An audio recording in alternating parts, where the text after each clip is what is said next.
Thank you for watching. Let's learn about the Quran. I've done enough reading the Quran. I built up enough things for the subject of this video series to make the next video, which is differences between the stories in the Quran and the Bible, but stories that should be the same, stories that are about the same characters, and sometimes it's painfully obvious the same place and time. In the Quran, Noah has a son who refuses to board the ark, Surah 11, Ayah 42. In the Bible, all named sons board the ark. None of Noah's sons get missed. This is not, how do you put this, not explicitly contradictory. It's not a complete opposite, but if there was a son that missed the ark, that would be a really important and fun detail, interesting detail to have in the Bible account. In the Quran, the ark rests on Mount Judi, which is near Mosul. Surah 11, Ayah 44. In the Bible, the ark rests on Mount Ararat. Alright, so completely different mountains where the ark rests after the worldwide flood. Alrighty. Now we're on to Abraham. Now, the Bible goes in chronological order, usually, for the most part. The Quran doesn't, so we're Abraham now. I'm just taking these stories as they come up, reading the Quran in order. And you're going to hear some repeat stories because I've begun to notice some of the stories are repeated in different surahs in the Quran. In the Quran, messengers see Abraham on the way to Sodom. They were not looking to go see Abraham. They just had the luck of walking by him when he was there, by his house or his tent when he was there. And they refuse to eat, and that causes Abraham to have fear. Bizarre. I'm not going to be scared of somebody just because they don't eat. And Sarah laughs because the messengers are heading to Sodom. That's Surah 11, 69, Ayah 69. In Genesis 18, we read about when there were messengers that went to talk to Abraham. They wanted to see Abraham. Their goal was Abraham and Sodom both. To tell Abraham about Isaac. The messengers eat, whereas in the Quran they didn't. Sarah laughs not because they're going to Sodom, and she thinks they are doomed anyway or beyond saving. I guess that's why you would laugh if you find somebody's going somewhere to help something and the thing can't be helped. But because of a prediction or prophecy of her being pregnant in her old age. The fear that happens in that story in the Bible is when the messengers confront Sarah for laughing about the miracle that she was promised. Not because the messengers refused to eat. Alright. In the Quran, Lot's wife's destruction is prophesied by the messengers when they're talking to Abraham. Surah 11, Ayah 81. In the Bible, let's see, and in the Quran, Lot and those who leave Sodom with him leave at night. In the Bible, they leave in the morning, and there is no prophecy of the destruction of Lot's wife. She starts to leave with him. She's given a chance. There's no prophecy beforehand that she is going to be doomed or destroyed. In the Quran, Joseph's brothers begged their father to let them take him.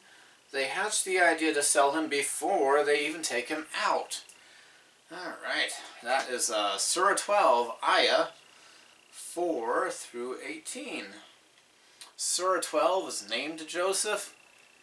It's a gold mine for this subject at least, for making a list of differences in the stories between the Bible and the Quran.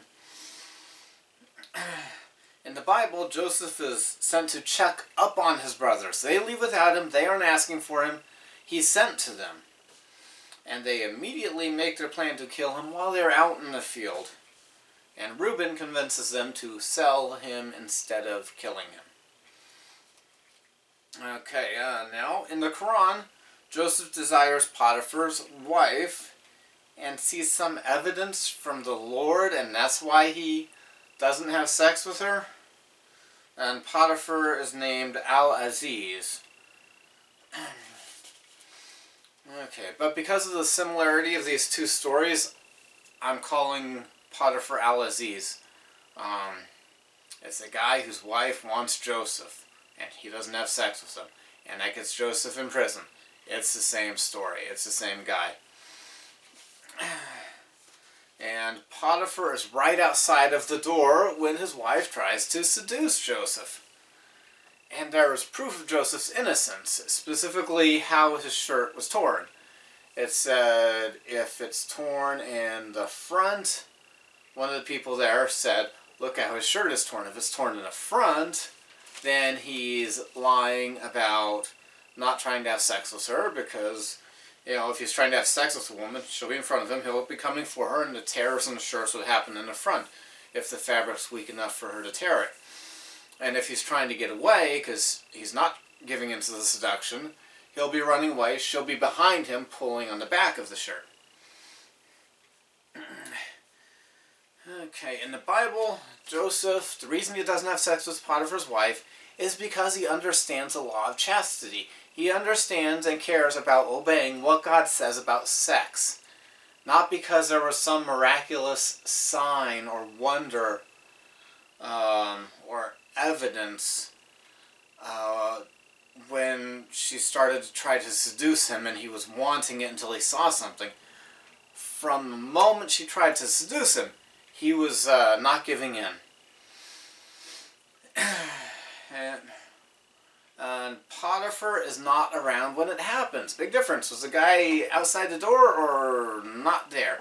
He was not there in the Bible, and Joseph had to run away from the house. And Joseph leaves the coat. So it makes it sound like maybe it wasn't tied or zipped or buttoned in the front.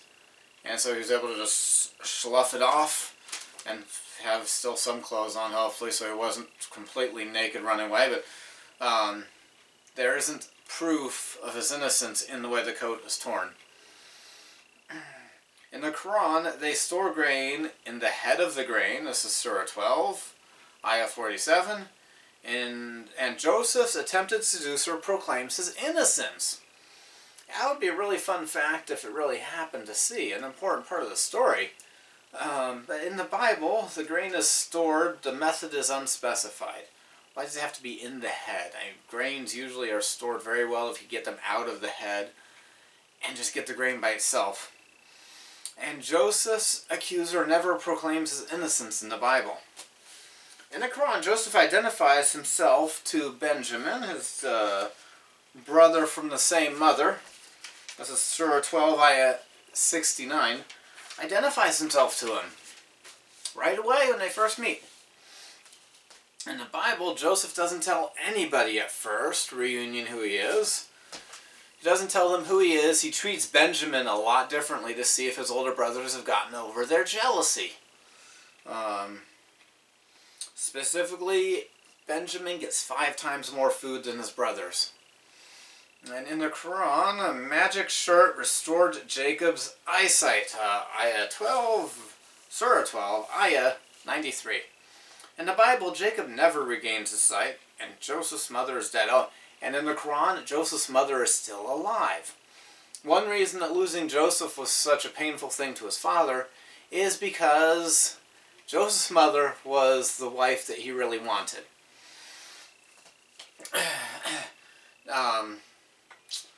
Jacob, let's see, which one was Leah and Rachel? Rachel? I think Rachel was Joseph's mother. Yeah, Leah had beautiful eyes. And that's all we find out about her that's beautiful. Leah, let's see, Rachel is the younger sister. Leah is the older sister. And in that culture, that family, that region's culture, the older daughter has to get married first. Jacob didn't know that, went through the wedding ceremony, consummated the marriage. I guess they got him really drunk with his intended wife's sister.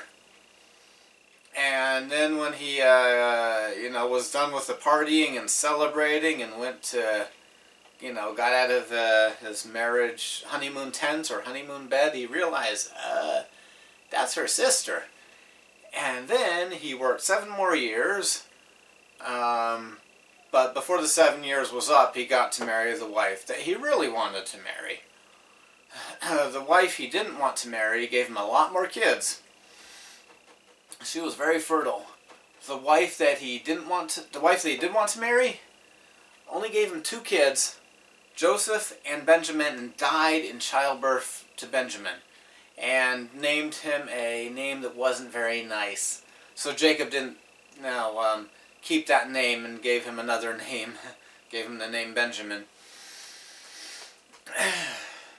So that's why missing Joseph was such a terrible thing. His connection to the wife, that was the wife that he most wanted. Okay, and in the Quran, an unnamed man, maybe it's Adam, is created, and then God orders angels to worship him. That's Surah 15. We're done with Surah 12. Surah 15, Ayah 28. In the Bible, God never did that. And I'm confused by that section, because the Shahada is to say none has the right to be worshipped but Allah in Arabic. And I love that statement. That's a beautiful statement. La ilaha, la ilaha, la. I came closer. It's close to what I just said. Beautiful statement. But that's not true if angels should be worshipping Adam.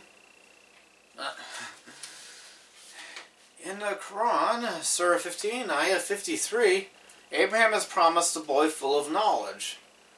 Lot's wife's destruction is prophesied by the angels before they visit. Okay, in the Bible, Abraham is never promised a boy full of knowledge, just a boy. This isn't to the defense of the Quran, on this one, Abraham is not promised a boy who's dumb as a brick, who has no knowledge, or is empty of knowledge. So it's not this one is not a polar opposite, but it's a difference. And in the Bible, Lot's wife is given a chance to escape, and she starts to leave the city. In the Quran, God commands a man, maybe it's Adam, to worship by angels. Ayah 17, Surah 17, Ayah 61. In the Bible, God never commands angels to worship a human. In the Quran, Moses gives 9 signs. Ayah 17, Surah 17, Ayah 101. In the Bible, Moses gave 11 or 12 signs and wonders. 11 things that happened to all Egyptians. It's 12 if you count the rod turning into a snake and eating the Egyptian snakes that had been rods. In the Quran, Pharaoh wants to keep Israelites in Egypt, and Israelites stayed in the land. Surah 17, Ayah 103. Wow. This is... there's some big differences here. In the Bible, Pharaoh wants to keep Israelites in Egypt. He isn't trying to kick them out. He doesn't chase them down to make sure they leave. He chases them down to try to get them back. Big difference. And in the Bible, the Israelites leave the land of Egypt. They don't stay in the land of Egypt. Okay, in the Quran, the devil refuses to worship Adam. The devil has offspring. Surah 18, Ayah 50. In the Bible, the devil and angels were never asked to worship Adam or any man. This is, 18, 17, and 15. That story comes up a lot. Well, is Islam monotheistic if the angels are supposed to be worshipping humans? That would be treating humans like a god. Let's not go off on too big of a tangent there. In the Bible, the devil and angels were never asked to worship Adam, and God has spirit children, and Jesus Christ, and the devil has no children. So, Islam gets it backward from the way the Bible has it about who has children. The Bible is clear that we are the children of God spiritually, and Jesus Christ is the Son of God, and the devil has no children. In the Quran, it's God that has no children, and the devil has offspring. Okay, and in the Quran, Moses goes on a voyage that includes a fish or a whale. I've got two translations. The one that one uses whale, and one uses fish. The one that says whale I trust a little bit more than the other one. Escaping. He travels with an enlightened man who sinks a ship, kills a boy, and repairs a wall. In the Bible, Moses never loses a fish or a whale, and never goes on a bizarre voyage where a supposedly righteous person kills a boy because his parents were worried he was going to apostatize. Killing people for apostasy is not God's way. That was Surah 18, Ayahs 50 through 75. Okay, in the Quran, Zacharias is mute for 3 days. This is Surah 19:10. I wrote Mary here. Maybe this is the Surah that is named after Mary, Miriam. In the Bible, we don't know how long, in other words, a specific number of days, Zacharias was mute. But we do know he didn't know his wife was pregnant when the muteness began. Yeah, the angel came, told him his wife was going to have a son. He was skeptical. The angel said, fine, you're mute now. Until after the baby was born. He did not begin to be able to talk until the baby was born, and the people were trying to name the baby after him, and he asked for something he could use to write and wrote John. So that's a lot more than 3 days. If you don't know your wife's pregnant and you're mute until after the baby is born. Unless the Thundermans is more realistic and accurate than I had thought. The Thundermans is a sitcom that's on the channel Nickelodeon, and in that show, superheroes go from knowing they're pregnant to giving birth in the same day. And the superhero babies go on dramatic growth spurts so that in a matter of a few days they're the size of a 4 or 6 year old. Okay. Alright, last page for this episode. This is one of my longer episodes. In the Quran, Mary gives birth under a date tree. She isn't married, and Jesus speaks on his first day. And Mary is the sister of Aaron. And in the Bible, Mary is married, and that's why they don't get suspicious about her being unchaste and having a child without, In the Bible, what really happened, they didn't think Mary had been having sex outside of marriage because Joseph married her right away when he found out she was pregnant, and the angel came to him and told him that he should marry her right away. Yeah, but in the Quran, Mary doesn't get stoned to death for having sex outside of marriage because her baby talks right away. Day one, he's talking. Now, Jesus was born in a manger where they keep animals, not under a date tree. There was no talking. Jesus didn't talk right away. had a normal bodily development and talked about when other people start talking about the same age. And the Bible doesn't tell us who Mary, the mother of Jesus' brothers, are. So this one might be one of those, how do you put it? Maybe she did have a brother named Aaron. But there's reasons for us to suspect that the Quran has this one wrong, or definitely different, because in Arabic, Mary and Miriam are said the same way. It's all Maryam. There's not Mary, Miriam. Or, whereas in English, the sister of Moses, who wrote the first 5 books of the Bible, and Aaron, his brother, is Miriam, and the mother of Jesus is Mary. Arabic, the same name, and they might be smushed together here, and the one being given credit for being the sister of somebody who lived more than 1,000 years before she did. Okay, Surah 19, Ayah 35. In the Quran, God has no son. In the Bible, God isn't limited from having a son. God does not have that power taken away from him in any Bible verse. In the Quran, Eden's gardens will be a reward, and they're still around. The Quran talks about the Garden of Eden, where Adam and Eve used to be, like it's still in existence.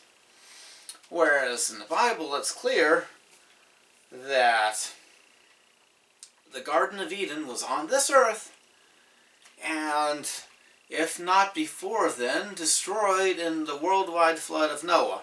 Maybe destroyed before then, or taken out of the earth before then.